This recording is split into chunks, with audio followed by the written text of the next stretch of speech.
شہر بغداد سے کچھ فاصلے پر ایک بستی آباد تھی جہاں پر ایک بوڑھا شخص اپنی زندگی کے کچھ آخری لمحات گزار رہا تھا۔ وہ ایک خاموش اور بہت ہی زیادہ عاجز انسان تھا۔ اس بوڑھے شخص کے 5 بیٹے تھے، جن میں سے سب سے بڑے بیٹے کا نام یوسف تھا اور وہ ایک زمیندار تھا۔ یوسف دن بھر کھیتوں میں کام کرتا اور فصلوں کی دیکھ بھال کرتا، لیکن جب باپ کی خدمت کرنے کا وقت آتا تو وہ اکثر اکتا جاتا اور کہتا کہ آخر یہ ذمہ داری کب میرے سر سے اترے گی۔ شام کو یوسف تھکا ہارا کھیتوں سے واپس آتا تو اس کا بوڑھا باپ حکیم بیٹے کی تھکن کو محسوس کرتا۔ حکیم کے دل میں بیٹے کے لیے بے پناہ محبت تھی، لیکن وہ فقط کچھ کہے بغیر اپنی آنکھیں جھکا لیتا۔ کچھ عرصے بعد حکیم اپنے بیٹے یوسف کے رویے میں کچھ فرق محسوس کرنے لگا۔ وہ سمجھتا تھا کہ یوسف اپنی ذمہ داریوں اور تھکان کے نیچے دب چکا ہے، اور شاید اب وہ یہ سمجھنے لگا ہے کہ اس کا بوڑھا باپ اب اس پر ایک بوجھ ہے۔ یوسف کا یہ رویہ اس کے باپ کو نہایت پریشان کرنے لگا۔ وہ اپنی زندگی کے کچھ آخری لمحات آرام و سکون سے گزارنا چاہتا تھا، لیکن یوسف کی بے رخی نے اسے غمگین کر دیا۔ کچھ دنوں بعد حکیم نے یوسف کو اپنے پاس بلایا اور کہنے لگا کہ بیٹا، میں سمجھتا ہوں کہ تم پر ذمہ داری کا بوجھ بہت بڑھ چکا ہے۔ تم فکر مت کرو، میں 2-3 دن بعد اپنے دوسرے بیٹے کے پاس چلا جاؤں گا۔ تم اپنے کام اور ذمہ داری پر دھیان دو، میرے لیے تم مایوس مت ہونا۔ یہ سن کر یوسف کچھ دیر کے لیے خاموش رہا۔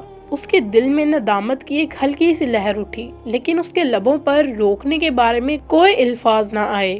کچھ دنوں بعد حکیم اپنے بڑے بیٹے یوسف کے گھر سے نکل کر دوسرے بیٹے فاروق کے پاس چلا گیا، جو کہ ایک بہت ہی کامیاب تاجر تھا اور اس کے پاس مال و دولت کی کوئی بھی کمی نہ تھی۔ اب حکیم اپنے دوسرے بیٹے فاروق کے گھر رہنے لگا۔ اس کا رویہ بھی قابل افسوس تھا۔ فاروق اپنے کاروبار کی مصروفیات کو زیادہ اہمیت دیتا تھا، جبکہ اس کی بیوی بھی بوڑھے باپ کو نظر انداز کرتی تھی اور ان سے بات کرنے کی زحمت بھی نہ کرتی تھی۔ دن بھر بوڑھا باپ خاموشی سے ایک کونے میں بیٹھا رہتا، اپنے دل میں بیٹوں کی بدلتی ہوئی محبت کا غم لے کر، مگر تکلیف کو کبھی زبان پر نہ آنے دیتا۔ حکیم کا وقت غموں کے ساتھ گزر رہا تھا، اور ایک دن فاروق نے اپنی بیوی کے باتوں میں آ کر اپنے بوڑھے باپ سے کہا، بابا، آپ کو بھی میرے ساتھ اب کاروبار میں ہاتھ بٹانا چاہیے تاکہ مجھے آپ کی موجودگی کا کوئی فائدہ تو ہو۔ یہ سن کر حکیم خاموش رہا۔ اس کی جھکی کمر، کمزور ہاتھ اور تھکا ہوا جسم اس چیز کی گواہی دے رہے تھے کہ وہ اب کوئی کام نہیں کر سکتا، لیکن اس نے بیٹے کی بات کا برا نہ منایا، کیونکہ وہ جانتا تھا کہ فاروق اسے ذمہ داری کے پیمانے سے دیکھ رہا ہے، نہ کہ محبت کے پیمانے سے۔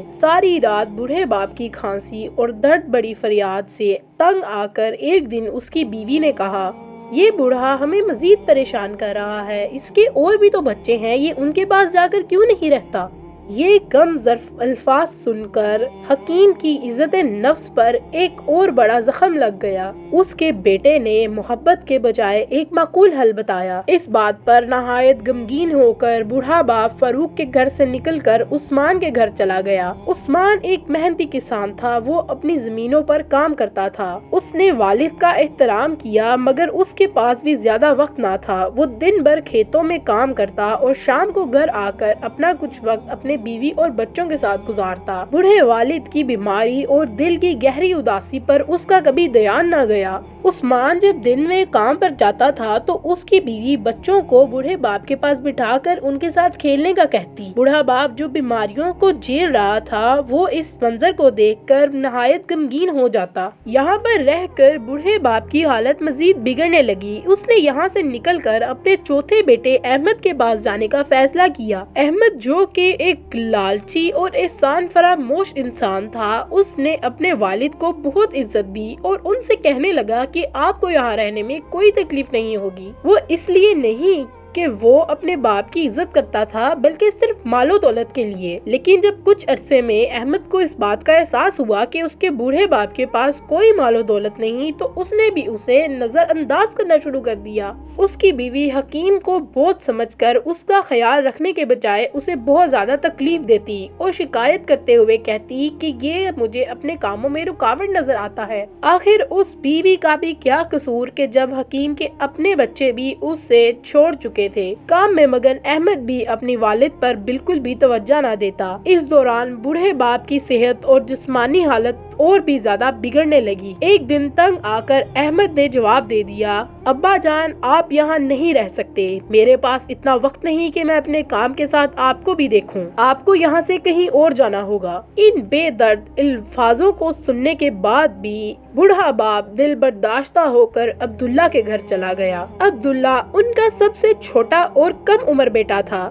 وہ دیہڑی سے جو پیسے کماتا تھا اس سے اپنے بوڑھے باپ کی دوائی خریدتا اور گھر چلانے کی کوشش کرتا۔ عبداللہ کی بیوی بھی نہایت ایماندار اور بہت ہی سخی دل انسان تھی۔ وہ حکیم کی بیماری اور بڑھاپے کا احساس کرتے ہوئے ہر وقت ان کی دیکھ بھال میں لگی رہتی۔ وہ انہیں اپنے ماں باپ کی طرح سنبھالتی تھی۔ وہ دونوں میاں بیوی مل کر اپنے باپ کی بہت اچھی طرح دیکھ بھال کرنے لگے۔ آخر کار بوڑھے باپ کو وہ سکون مل ہی گیا جو اس کو اپنے پہلے 4 بیٹوں کے پاس نہ مل پایا تھا۔ وہ اب اپنی زندگی سکون کے ساتھ اپنے سب سے چھوٹے بیٹے عبداللہ کے ساتھ گزارنے لگا اور وہ یہاں بہت خوش تھا۔ وہ لوگ غریب تو تھے مگر اپنے باپ کی خدمت میں کوئی بھی کمی نہ چھوڑتے تھے۔ آخر کار وہ وقت آ گیا کہ اب بوڑھے باپ کے آخری لمحات آ چکے تھے۔ ان کی حالت دیکھ کر عبداللہ اتنا غمگین ہوتا کہ اکثر رو پڑتا، کیونکہ وہ اپنے باپ کو صرف ایک ذمہ داری کی نظر سے نہیں بلکہ ایک بیٹے کی نظر سے دیکھتا تھا۔ عبداللہ کے دل میں والد کی عزت اور محبت کا سمندر تھا۔ وہ اپنی ہر ممکن کوشش کرتا کہ اس کے باپ کی عزت میں کوئی کمی نہ آ سکے۔ عبداللہ کے آنسو اور فکر والد کی زندگی کے آخری دنوں میں تسلی اور سکون کا باعث بنے۔ حکیم نے عبداللہ کی محبت دیکھ کر عبداللہ کو اپنے قریب بلایا اور باریک آواز میں کہنے لگا کہ میرے آخری دن قریب ہیں، میری سانسیں گنتی کی رہ گئی ہیں،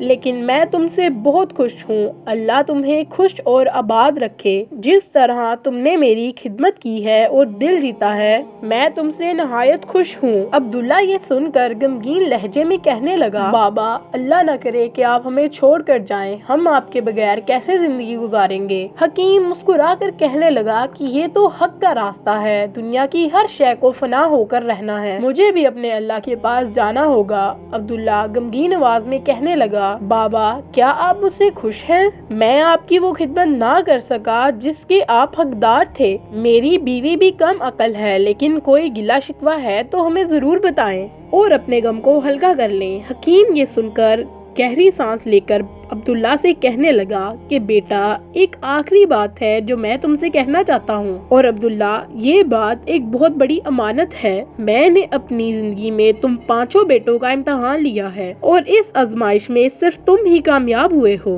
میں جب وفات پا جاؤں گا تو بغداد کی فلاں گلی میں جا کر ایک جابر نام کے بوڑھے شخص سے ملنا، اس کے آگے میرا نام لینا اور بتانا کہ حکیم وفات پا گیا ہے اور میرے والد کی امانت مجھے دے دیں۔ حکیم نے عبداللہ کے کندھے پر ہاتھ رکھا اور کہا کہ یہ امانت تمہارے لیے ہے، اسے اپنے بیوی اور بچوں کی زندگی بہتر بنانے کے لیے استعمال کرنا۔ یہ تمہارے باپ کی طرف سے تمہارے لیے ایک آخری تحفہ ہے، اور یاد رکھنا کہ اس میں سے کچھ بھی اپنے باقی بھائیوں کو مت دینا۔ بالآخر ایک دن حکیم وفات پا گیا۔ بوڑھے باپ کی وفات کا غم عبداللہ کے دل پر بجلی کی طرح گرا۔ آنکھیں آنسو سے بھر گئیں اور دل میں بے پناہ خالی پن تھا۔ بیوی شدت کے غم سے رونے لگی کیونکہ اس نے حکیم کی خدمت اپنے دل سے کی تھی اور وہ حکیم کی بہت زیادہ عزت کرتی تھی۔ دل پر قابو پا کر عبداللہ نے اپنے والد کی وفات کی خبر اپنے بھائیوں کو دی تاکہ وہ بھی اپنے والد کے جنازے میں شرکت کر سکیں۔ وہ بیٹے جو کبھی اپنے باپ کو بہت سمجھتے تھے، آج وہ سب بھی اپنے والد کی جنازے میں شریک ہو گئے۔ عبداللہ جنازے کے بعد اپنے بھائیوں سے کہنے لگا کہ بابا نے مجھے ایک امانت سونپی تھی جو شاید کوئی بیش قیمتی خزانہ ہو سکتا ہے۔ ہم 5 بھائی اس امانت کے حقدار ہیں، حالانکہ بابا نے وہ امانت صرف میرے لیے چھوڑی تھی۔ 4 بھائی جو دل میں کہیں نہ کہیں لالچ رکھتے تھے بولنے لگے کہ عبداللہ جاؤ اور وہ امانت لے آؤ اور پھر اس کو ہم 5 بھائیوں میں تقسیم کر دینا تاکہ ہم 5 بھائیوں میں برابری سے تقسیم ہو جائے۔ عبداللہ نے ٹھیک ویسا ہی کیا۔ وہ بغداد گیا اور وہ امانت لے آیا۔ جب اس نے بھائیوں کے پاس آ کر وہ بکسہ کھولا تو وہ حیران رہ گیا۔ اس بکسے میں بغداد کی کئی زیادہ دکانوں کے کاغذات موجود تھے اور جواہرات جو اس کی ماں کے تھے اور بہت سی اشرفیاں موجود تھی۔ عبداللہ نے اپنی دیانتداری کا ثبوت دیتے ہوئے اور سب کو ان کا حق دیا اور خود اپنا حصہ اپنے پاس رکھ لیا۔ زندگی ایک بار پھر بغیر باپ کے چلنے لگی، لیکن کچھ ہی بعد وقت نے اپنی سچائی دکھا دی۔ کچھ ہی عرصے میں سب سے بڑا بھائی یوسف اپنے غلط فیصلے اور غیر ذمہ داری کی وجہ سے آہستہ آہستہ قرض میں دبتا چلا گیا اور وہ اپنے کام میں بری طرح پھنس گیا۔ حالات اس قدر خراب ہو گئے کہ اسے اپنا گھر تک بھی بیچنا پڑا۔ دوسرا بھائی جو عیش و آرام کی زندگی گزارنے کا عادی تھا، ایک دن چوری میں ملوث پایا گیا۔ قاضی نے اسے جیل بھیجنے کا حکم دے دیا اور اس کی زندگی بھی خراب ہو گئی۔ باقی بھائی بھی سونے کو ہاتھ لگاتے تو وہ مٹی بن جاتا۔ یہ سب ناکامیوں کو صرف ایک جواب تھا، باپ کی بد دعا۔ دوسری طرف عبداللہ نے اپنی محنت کے ساتھ بغداد میں اپنا کاروبار شروع کر لیا۔ وہ کوفے سے عمدہ کپڑے خرید کر بغداد کے بازار میں بیچتا اور کچھ ہی دیر میں کافی منافع کمانے لگا۔ اس کی ایمانداری، باپ کی دعا اور لگاتار محنت نے اسے کامیابی کے راستے پر چلا دیا، یہاں تک کہ وہ اپنے فروغ کردہ دکانیں بھی خریدنے لگا اور کچھ ہی دیر میں پورے بازار کا ایک واحد مالک بن گیا۔ جو بھائی کچھ دیر پہلے خود کو دولت مند سمجھتے تھے، اب دکھ کے مارے عبداللہ کے پاس سوال کرتے ہوئے آ گئے۔ عبداللہ جو کہ ایک رحم دل انسان تھا، وہ اپنے بھائیوں کی مدد کرتا اور ان کو خالی ہاتھ واپس نہ جانے دیتا۔ اس کا یہ رویہ اس کی والد کی سکھائی ہوئی اخلاقیات کا سبب تھا۔ پھر وہ دن آیا کہ جب عبداللہ نے بغداد کے ایک ترقی یافتہ علاقے میں اپنا ایک بڑا گھر خریدا اور اپنے بیوی اور بچوں کے ساتھ اس گھر میں رہنے لگا۔ وہ زندگی کے اس موڑ پر بھی اپنے والد کی دعاؤں اور تعلیمات کو نہیں بھولا۔ ایک دن وہ اپنے والد کی قبر پر فاتحہ پڑھنے گیا تو کہنے لگا، بابا، آپ کی دعاؤں نے مجھے بغداد کا ایک امیر شخص بنا دیا، مگر آپ کے سائے کی محرومی نے مجھے غمگین کر دیا۔